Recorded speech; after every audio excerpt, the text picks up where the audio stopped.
Life's a coat of many colors. It is never black and white. Can't have one without the other.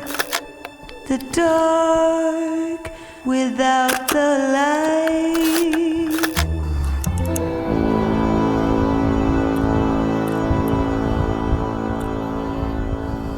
This is my daily companion for photo walks. I take it everywhere with me and I love it. But this week I had a problem.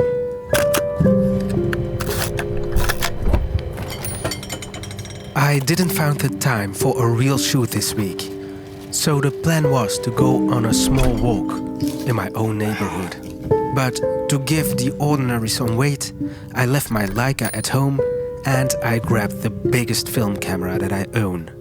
The legendary Hasselblad 500 cm. I loaded it with some film and I got help from my cat, Babette.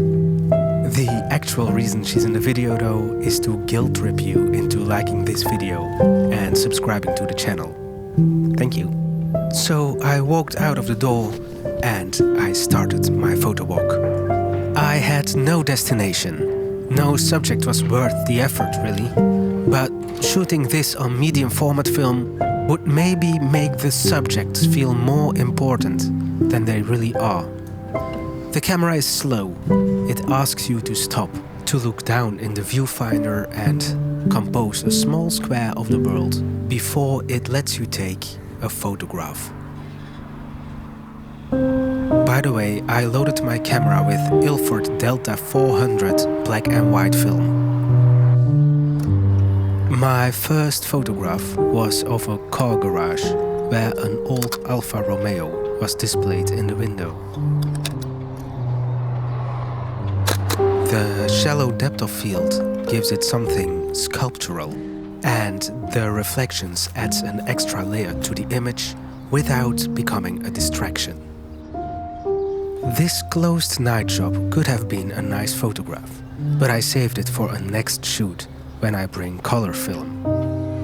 A little further on, I saw another car, also an old-timer. What caught my attention was how it sat in front of the beautiful apartment building behind it.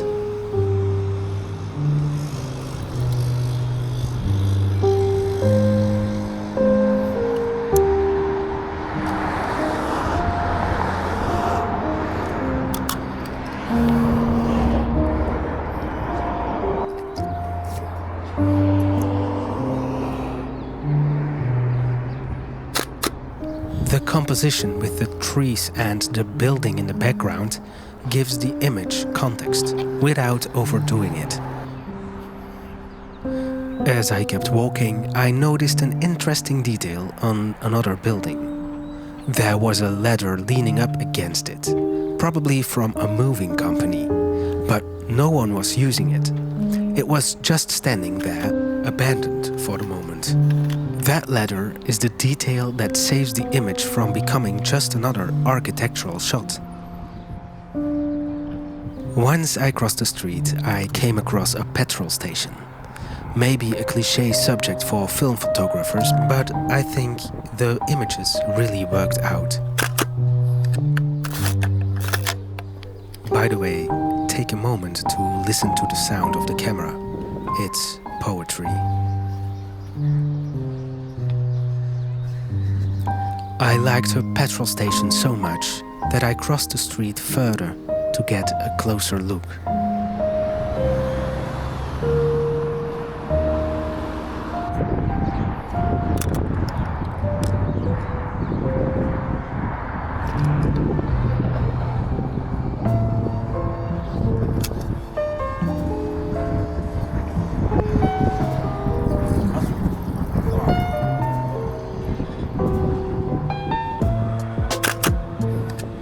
This might be my favorite frame of the roll.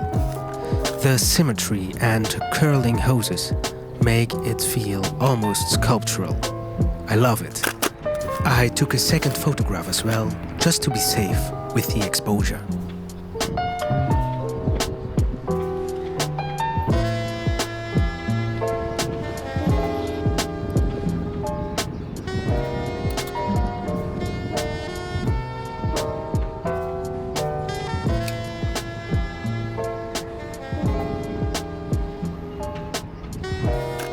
The angle and the price boards give the image something timeless. Price boards have always been part of petrol stations, but rarely with numbers this high, unfortunately.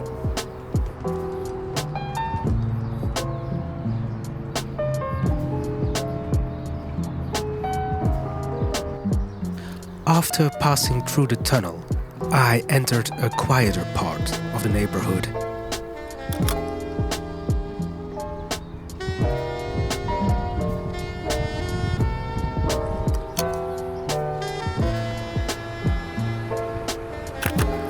The tunnel photograph itself is a bit forgettable, in my opinion. Further into the residential part of the neighborhood, I spotted another nice car. I don't know why, but a combination of medium film format film and beautiful cars always pulls me in.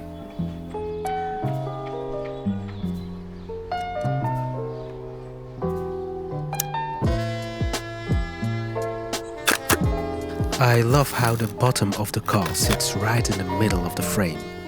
This way, negative space is created in the lower half of the photograph. Then I walked deeper into the residential streets, where I saw two almost identical houses. I wanted to photograph them, but there was a lamppost in the way. Fortunately, another matching pair stood right next door.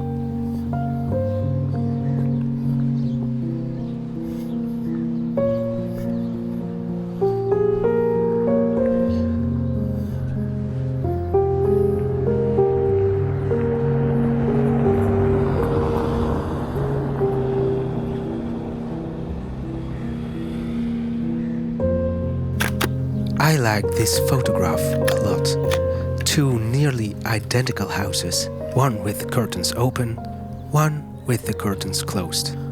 That small difference leaves room for a story.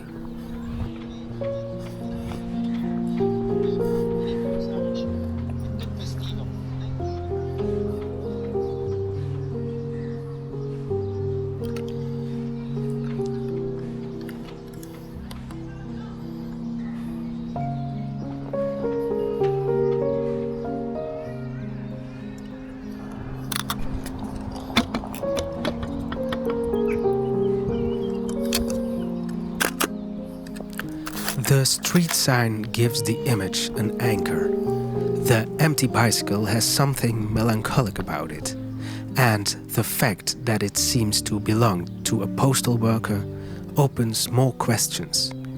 Does the employee live here? Or is he or she taking a break? I am wondering where they take breaks, actually. We are heading toward the final photograph of the roll. This is the church of our neighborhood, and its door happened to be open, so I tried to photograph it.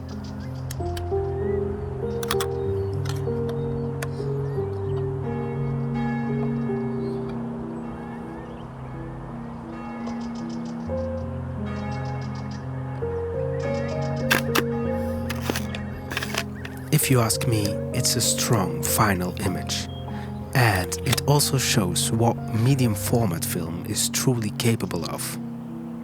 You don't only notice the resolution on the brick wall, but if you look closely, you can even see the organ pipes inside the church.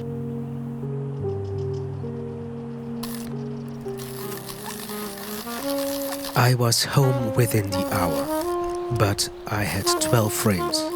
Well, 11 actually, because I took a frame twice to be sure. And somehow, that was enough. When I came home, I developed and scanned my film, and the results blew my mind. the negatives that came out of this beauty are actually unbelievable. And I'll show you my 3 favorite pictures I've taken today. These are my 3 favorite photographs from the roll. None of them are iconic. Maybe they're even a little forgettable. But that's exactly what I love about them. The way medium format gives ordinary moments a little more weight, a little more presence. Things you might normally walk past suddenly feel worth noticing. If one of these photographs stood out to you, let me know in the comments. If you made it this far in the video, thank you very much for watching. And if you liked the video, please leave a thumb up or subscribe to my channel. Thank you very much for watching. Bye.